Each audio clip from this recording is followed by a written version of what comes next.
मोदी सरकारच्या 12 वर्षाच्या कामगिरीचं जे गौरव केलं जात आहे, मात्र आजही पालघर जिल्ह्यातील जे ग्रामीण भाग आहे, आदिवासी भाग आहे, त्या ठिकाणी कुपोषण, आरोग्य सेवा आणि पाण्याची समस्या आजही तशीच प्रलंबित आहे.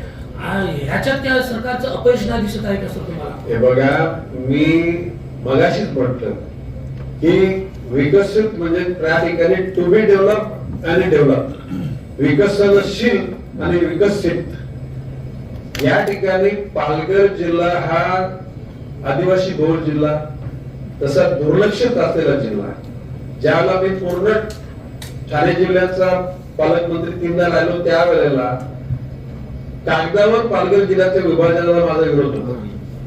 परंतु काही लोकांना राजकारणाकरता त्या ठिकाणी पालघर जिल्हा आम्ही विभाजित केला, पण पालघर जिल्ह्याच्या कागदावरच्याच फक्त विभाजन झालं.